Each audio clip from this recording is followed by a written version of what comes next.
معزز خواتین و حضرات، ہر بلوے یوٹیوب چینل کی طرف سے ڈاکٹر منیر احمد بڈانی کا سلام۔ آج کل میں بہت ساری ویڈیو بنا رہا ہوں، انٹرنیشنل ویڈیو بنا رہا ہوں، اور ڈاکٹر ویلمر شعبے کی ایک دوائی بتا رہا ہوں جو دنیا کے ہر کونے کونے میں 99 ممالک میں مل جاتی ہے۔ شعبے کی میری تقریباً 15 ویڈیو ہو گئی ہے۔ آپ میری ویڈیو اوپر بٹن دبا سکتے ہیں یا نیچے سبسکرپشن میں بھی دیکھ سکتے ہیں۔ بہت اچھی ویڈیو ہے، دل کے بارے میں میری ویڈیو ہے، نیند نہ آنے کے بارے میں میری ویڈیو ہے، اس طریقے سے بے خوابی کے اوپر ویڈیو ہے، اس طرح اور بہت ساری ویڈیو ہے، مردانہ مسائل پر ہے۔ اس طرح آج میرا لیکچر جو ہے وہ ہے جگر کی بیماریاں۔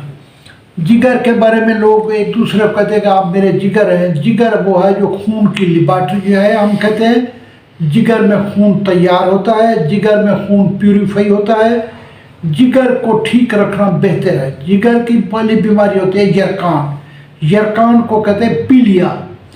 پیلیا جو ہوتا ہے جگر کے اندر آنکھیں کا رنگ پیلا ہو جاتا ہے، ناخن کا رنگ پیلا ہو جاتا ہے، پیشاب جو ہے پیلے رنگ کا آتا ہے، مریض کمزور ہو جاتا ہے، دور سے پتہ لگ جاتا ہے کہ یہ یرقان کا شکار ہے۔ یہ دوسری ہے ہیپاٹائٹس اے بی سی، جو مختلف چیزوں سے پھیلا، اسے میں اس پہ لیکچر کافی دے چکا ہوں۔ یہ پھیلتی ہے بئی پیچس سے پھیلتی ہے، اور بھی اس کے طریقے ہیں، نئی کے اس طرح سے یہ پھیلتی ہے۔ ہیپاٹائٹس جو ہے اس طرح پاخانے کو ڈھانپ دینا چاہیے، اس سے یہ پھیلتی ہے، قینچی سے یہ پھیلتی ہے، گھر والی چھری سے یہ پھیلتی ہے۔ یہ تو میں بتا رہا ہوں کہ یہ کیا کیا اس کی جو ہے مختلف ریزن ہیں یا علامات ہیں، یہ ہو جاتی ہے۔ اب میں بتاتا ہوں وجوہات۔ وجہ جو ہے میں نے بتایا کہ یہ ایک پیچس سے ہوتی ہے، ایک بات۔ دوسری بات یہ ہے کہ کنین کے زیادہ استعمال سے ہوتی ہے۔ جن لوگوں کو ملیریا بخار رہتا ہے ان کو یہ بڑھ جاتی ہے، جو لوگ تلی ہوئی چیزیں کھاتے ہیں ان کی یہ بڑھ جاتی ہے، سگریٹ نوشی والوں کی بڑھ جاتی ہے، شراب نوشی والوں کی یہ یرقان یا ہیپاٹائٹس یہ بڑھ جاتا ہے، اچار کھانے والوں کا یہ بڑھ جاتا ہے۔ اب یہ میں نے جو چیزیں آپ کو بتائی ہیں، یہ وجوہات بتائی ہے۔ لوگ مٹھائی بہت زیادہ کھاتے ہیں، جو مٹھائی کھانے والے ہیں ان کو بھی جگر کا مسئلہ ہو جاتا ہے۔ اب میں بتا رہا ہوں پرہیز۔ پرہیز کا مطلب یہ ہے کہ آپ بہت ساری چیزوں سے پرہیز کریں، تلی ہوئی چیزیں نہ کھائیں، میٹھی چیزیں نہ کھائیں، اس طریقے سے تمباکو نوشی نہیں کرنی چاہیے، بازاری کھانے جنک فوڈ جو ہے ان کو نہیں استعمال کرنا چاہیے، یہ انتہائی نقصان دہ ہے۔ اس کے بعد جب بھی آپ جگر کے بارے میں علاج ہو، اس وقت مریض کو جلاب دینا چاہیے۔ جلاب دینے سے اس کا پاخانہ وغیرہ صاف ہو جائے گی، پھر دوائی اثر کرے گی۔ دوائی شروع سے استعمال کرنے میں جلاب کا بہت بڑا کردار ہے۔ اب ہے علاج۔ خربوزہ کھانے سے سوجن کم ہو جاتی ہے، بیگن کھانے سے سوجن کم ہو جاتی ہے۔ سیب کے بارے میں کئی لیکچر دے چکا ہوں، an apple a day, keep the doctor away.